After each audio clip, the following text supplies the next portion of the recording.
বাবা,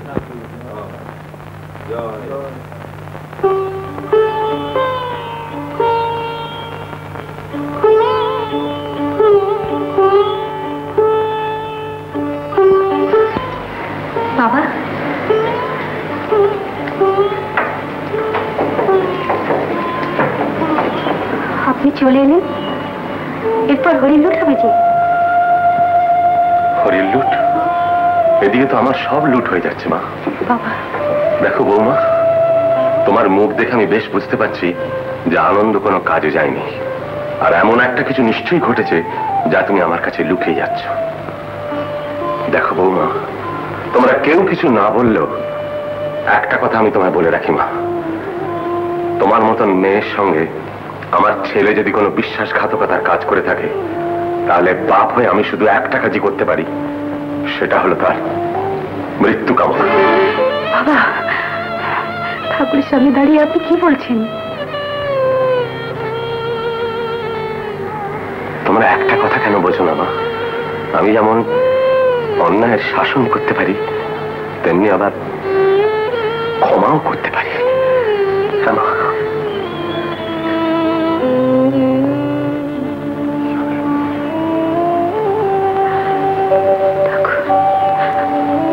তুমি দেখো, তুমি দেখো ঠাকুর, তুমি দেখো ওদের, তুমি দেখো ঠাকুর, ওদের তুমি দেখো।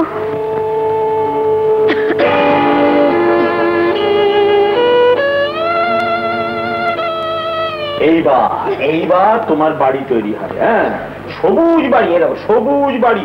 ওরে সবুজ, ওরে আমার কাঁচা, আদমরাদের ঘা মেরে তুই বাঁচা।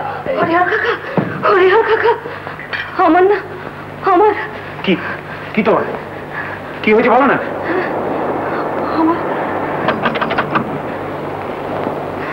কিছু না, কিছু না। কি হলো আমি দেখছি, আমি দেখছি।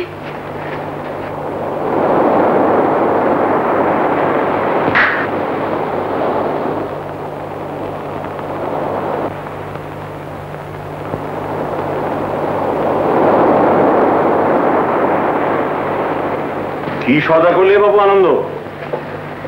এই গোটা করে ফল কিনে আনলাম।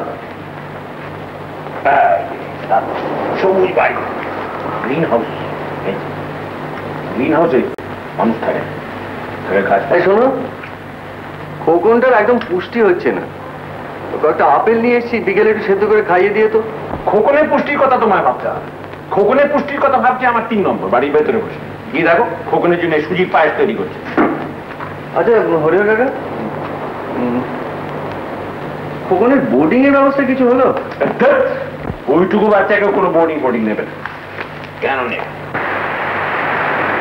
তাহলে আমি কি করব?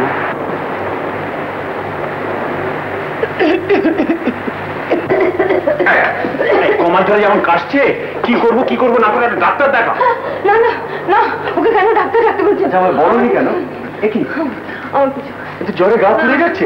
না আমার কিছু, আমার কিছু হরিহর কাকা,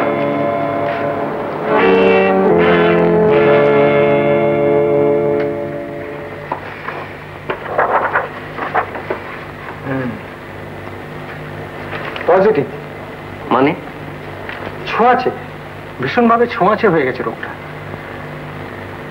বাড়িতে রাখা চলবে না, অন্য সকলের বিপদ হতে পারে। তাহলে গোপালপুরে একটা ভালো টিবি স্যানাটোরিয়াম আছে, ওকে সেখানেই পাঠিয়ে দিন। স্যানাটোরিয়াম? আচ্ছা হ্যাঁ, কোনো ভয়ের কিছু নেই তো?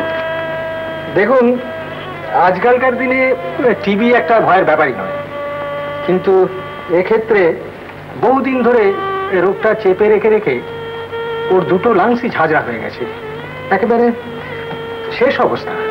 তবু চেষ্টা তো আমাদের করতেই হবে। চলুন ইঞ্জেকশনটা দিয়েই যাই, আমি এসেই পড়েছি যখন।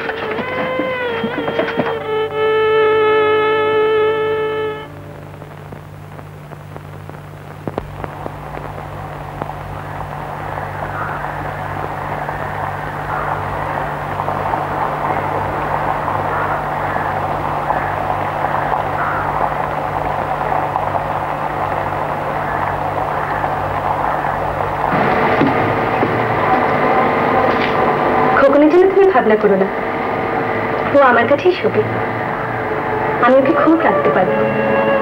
আচ্ছা ভাই, আসি।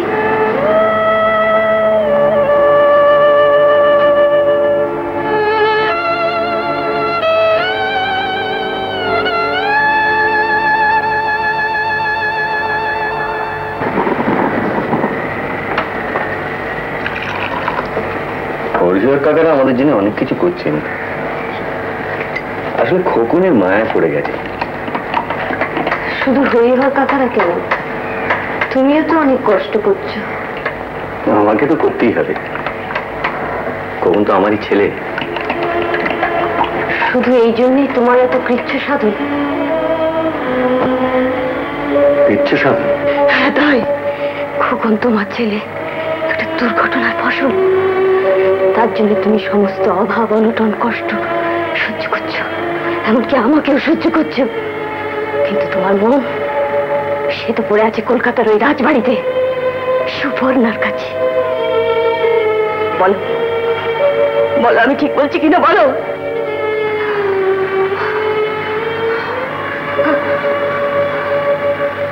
মানুষের মন তো একটা কাগজ নয়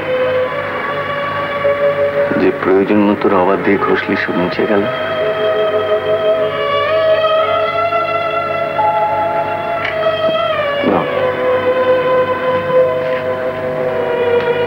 এটা খেয়ে না, আমাকে দোষী করো না আনন্দ। ভুল করেছি, সারা জীবন ভোর আমি ভুল করে এসেছি, কিন্তু তুমি তুমি কেন ভুল করবে? চলে যাও, চলে যাও এখান থেকে। এভাবে উত্তেজিত হয় না, শান্ত হ, শান্ত হ। না, তুমি তো জানো আমার রূপটা বড় ছোঁয়াছে। বিপাশা, ওর জন্য আমার কষ্ট হয়, খুব কষ্ট হয়।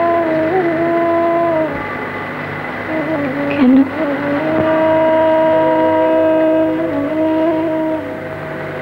কেন কেন কষ্ট হবে আমার জন্য? আমার জন্য তোমার কেন কষ্ট হবে? তুমি চলে যাও, খোকনকে নিয়ে অনেক দূরে চলে যাও। হ্যাঁ, আর ওকে যদি বোঝা বলে মনে হয় তাহলে কোনো অনাথ আশ্রমে পাঠিয়ে দিও, তা না হলে ওকে তুমি মেরে ফেলো।